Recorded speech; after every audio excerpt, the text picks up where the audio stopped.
Bharatiya Janata party రాష్ట్ర శాఖ అధ్యక్షులు బండి సంజయ్పై జీహెచ్ఎంసీ ఎన్నికల సందర్భంగా సోమవారం రోజున టీఆర్ఎస్ కార్యకర్తలు చేసిన దాడిని నిరసిస్తూ బోయినపల్లి మండల కేంద్రంలో బీజేపీ మండల శాఖ ఆధ్వర్యంలో స్థానిక బస్టాండ్ ప్రాంతంలో ధర్నా చేపట్టి నిరసన వ్యక్తం చేశారు. బీజేపీ రాష్ట్ర శాఖ అధ్యక్షులు కరీంనగర్ పార్లమెంట్ సభ్యుడైన బండి సంజయ్పై దాడిని నిరసిస్తూ బీజేపీ బోయినపల్లి మండల శాఖ అధ్యక్షులు గుడి రవీందర్ రెడ్డి ఆధ్వర్యంలో రాజన్న సిరిసిల్ల జిల్లా బోయినపల్లి మండల కేంద్రంలోని స్థానిక బస్టాండ్ వద్ద ధర్నా నిర్వహించారు. ధర్నా సందర్భంగా రవీందర్ రెడ్డి మాట్లాడుతూ బండి సంజయ్పై టీఆర్ఎస్ నాయకులు చేసి దాడి చేయడమే కాకుండా కారును ధ్వంసం చేయడం హేయమైన చర్య అని అన్నారు. జీహెచ్ఎంసీ ఎన్నికల్లో బీజేపీ పార్టీ పుంజుకుంటుందన్న భయంతోనే ఈ దాడులకు పాల్పడ్డారని, బీజేపీ నాయకులు చూస్తూ ఊరుకోరని, మరోసారి ఇలాంటి దాడులకు పాల్పడితే ప్రతి దాడులు చేయడానికి కూడా వెనుకాడబోమని హెచ్చరించారు.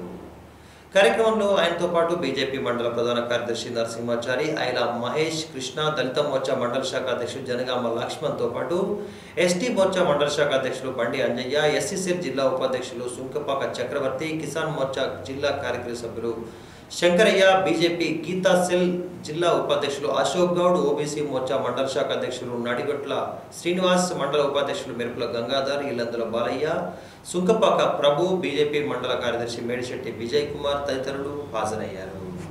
ఈ యొక్క టీఆర్ఎస్ గుండాలు, ఎందుకంటే ఈ యొక్క టీఆర్ఎస్ ప్రభుత్వము జీహెచ్ఎంసీ ఎన్నికల్లో ఈ యొక్క ఓడిపోతామనే ఉద్దేశంతో నిన్న దాడులు చేశారు. ఈ దాడులు చేస్తే మేము ఊకం ఖబర్దార్ యొక్క ప్రభుత్వానికి ఒకటే చెప్తా ఉన్నాం, మీరు దాడులు చేస్తే మేము 10 దాడులు చేస్తామని చెప్తా ఉన్నాం. ఎందుకంటే టీఆర్ఎస్ నాయకుల పైన కార్యకర్తల పైన మీరు ప్రభుత్వం అని చెప్పి దాడులు చేస్తారు. ఇది ఖచ్చితంగా మేము బీజేపీ తరఫున మిమ్మల్ని కూడా మీరు ఎంత దాడులు చేస్తే మేము అంతా ఎక్కువ దాడులు చేస్తామని చెప్తున్నాం. ఎందుకంటే ఈ యొక్క టీఆర్ఎస్ ప్రభుత్వం అధికారులకు వచ్చిన తర్వాత నిరంకుశ పాలన, రజాకార్ల పాలన కొనసాగుతూ ఉంది. ఎందుకంటే బీజేపీ నాయకులను టార్గెట్ చేస్తూ బీజేపీ కార్యకర్తల పైన, నాయకుల పైన కేసులు పెడుతూ దాడులు చేస్తూ ఉన్నది యొక్క టీఆర్ఎస్ ప్రభుత్వం. ఖబర్దార్ 2023లో ఖచ్చితంగా బండి సంజయ్ కుమార్ గారి సారథ్యంలో భారతీయ జనతా పార్టీ రాష్ట్రంలో అధికారానికి వస్తుంది కాబట్టి అప్పుడు మేమందేందో మేము చూపిస్తామని చెప్తా ఉన్నాం.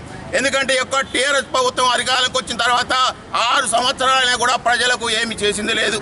ప్రజలను ఇబ్బందులకు గురి చేస్తూ గోసపెడుతూ, అదేవిధంగా రైతులను గోసపెడుతూ ఇబ్బందులకు గురి చేస్తారు. కాబట్టి ఈ యొక్క టీఆర్ఎస్ ప్రభుత్వం ప్రజలకు ఏం చేసింది లేదు. కాబట్టి ఈ యొక్క హైదరాబాద్ ఎన్నికల్లో, జీహెచ్ఎంసీ ఎన్నికల్లో ఖచ్చితంగా ఈ యొక్క టీఆర్ఎస్ పార్టీని కూడగొట్టి ఇక్కడ బీజేపీ మేయర్ తానుతా ఉన్నాం.